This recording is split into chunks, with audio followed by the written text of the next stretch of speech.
In the last chapter of Rocks D. Zebec, we got the plan of how he wants to overthrow Imu-sama. He needs 2 devil fruits, and he needs the frozen giants on Punk Hazard. Which fruits, why he needs the giants, which stones he has already set rolling, and how Blackbeard is now supposed to fully complete this plan. And that's what this is about today, because it's very interesting. Especially in the present, it looks like Blackbeard is continuing Zebec's plan. Rocks D. Zebec wants to get 2 devil fruits and, in addition, thaw out the giants and somehow use them. How they will be used we still don't know. It was mentioned that these frozen giants are actually useless, because when they thaw, they die immediately, since they were frozen. That means they won't remain alive. Jaguar D. Saul was briefly frozen, but was saved by fire, and so on. But if you've been frozen for centuries, it's really over. So what does Zebec want with these giants? That's the big question. Does he simply want the bodies as a kind of demon army to attack Mary Jawas? Because he's seen the power of Harold, one of these ancient giants who carries the blood of the ancient giants, and assumes that this giant army might be roughly on that level. They were also supposedly called galley pirates somehow. So they were also shipwrights, and they most likely built Pluton, the ancient weapon. Perhaps that could actually be Zebec's real reason for wanting to thaw them out, because he might think that this way, he could get access to Pluton. But I actually want to have a proper plan for how Zebec came up with this idea. Why this is now also becoming relevant in the present with Blackbeard regarding the giants and everything, I'll explain to you in a moment. Also, the 2 devil fruits. Zebec also said, we need 2 devil fruits. And people, if we're talking about 2 legendary devil fruits with which you can overthrow Imu-sama, that's already insane. We're currently getting the flashback, it's 44 years ago in the story. But these 2 fruits are most likely still, even today in the present, the key to defeating Imu-sama. So it's very interesting and relevant to figure out which ones they are. Of course, the standard assumption is that Luffy's Nika Fruit is one of them, because he's now also the chosen one. The fruit was renamed as the Gum Gum Fruit, so that it wouldn't attract attention. You can do anything with it. The chosen sun god Nika and Joy Boy, the leaders of the Great Revolution, had this fruit, so people assume it must be this one.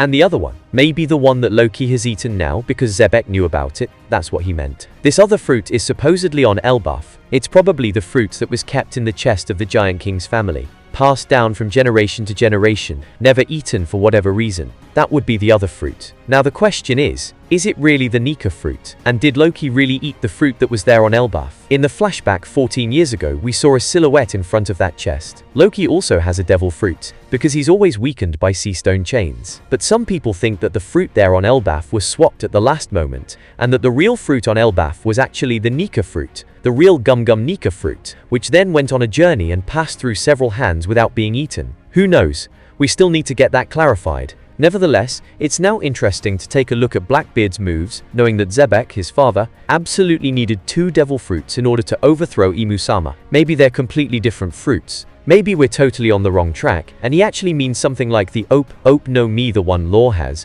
because he already knew he was too early, and he needed to somehow make himself immortal. The perennial youth operation could still play a role. Maybe he actually had it performed, and is secretly still alive somewhere in exile, or perhaps he has implanted himself into Blackbeard. You know that theory about Blackbeard, his body isn't normal. People always speak about him in the plural. He doesn't sleep. He can eat 2 devil fruits. All these strange traits unique to Blackbeard, such bizarre things, that it almost feels like another person is living inside him. But here's the suspicious part. And now hold on tight. Blackbeard attacked Amazon Lily to get this fruit. In chapter 1059, he attacked Amazon Lily. And why? Simply to get the fruit. He even said he would blow up the entire island, reduce it to rubble and ashes. I want this fruit. That's what Blackbeard said. He only came there to get this fruit. Every single member of his crew had already eaten a fruit. So it's not like Blackbeard thought, okay, Avalo Pizarro doesn't have a fruit yet, so we'll get him this one because it suits him perfectly. That's not the case. And just to sell it? You can't tell me that. The hostage value of Boa Hancock herself, or even just her bounty, would probably be worth more than the fruit. Who knows? But he wanted this fruit. And I also wonder why. What exactly did he plan to do with it? Could he even eat this one as well? We know he already has 2 fruits. And he also used his darkness fruit on Boa Hancock, as if he was doing something to her. But you really have to wonder, especially after the last chapter, where we got the flashback with the Kuja pirates speaking with the Amazon Lily pirates, and Zebec in that chapter also revealed that he wanted 2 fruits. Maybe this is actually one of those fruits. The Mero Nomi could be one of those legendary fruits Zebec was seeking back in the day. On Amazon Lily at that time, As far as we've seen, no one seemed to have this fruit, and we still don't know its full significance. Boa Hancock makes everyone kneel, their eyes turn to hearts because of her beauty. But we also saw the same thing back in the flashback with Shaki. That's simply because of beauty, because of attraction, that people get those heart eyes and everything. That in itself has nothing to do with the fruit. But she can somehow petrify the people who are under this attraction.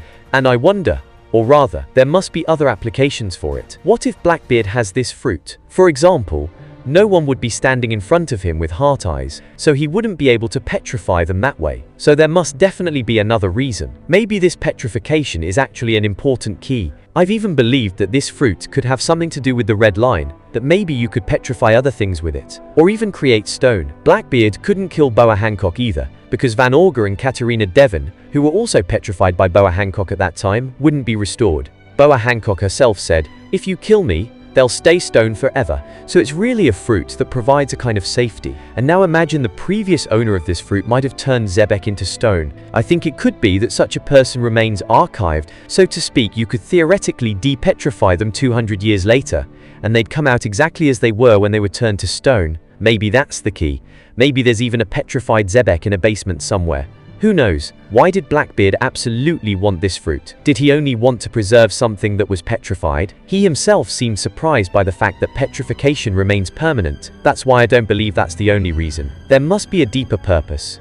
Write your opinions in the comments. Otherwise, the most likely scenario is still that the Nika fruit is definitely one of the two fruits, and the other one is said to be on Elbaf. It has to be that legendary Zoan fruit that was kept there, and that's the one Loki has now eaten. And I also think, like many others, that it's some kind of snake fruit that he can transform into a giant serpent, and maybe even that the original user or creature of this power was the one who created the red line in the first place. The red line has also been referred to by the giants as a serpent drenched in blood, or something similar. We know from the wall mural about the serpent of Hellflame, the serpent of Hellfire and all that, and maybe that's exactly the fruit from that creature. Maybe Loki can even use it to break apart the red line. And those ancient giants, the frozen ones, aren't even a topic anymore in the present day. Even with Blackbeard, we've never had that brought up. The only hint we might have that Blackbeard knows about them, also about the galley pirates and all those giants that were important, is the fact that they were important to Zebec back then in order to overthrow Imu-sama. He wanted that army somehow,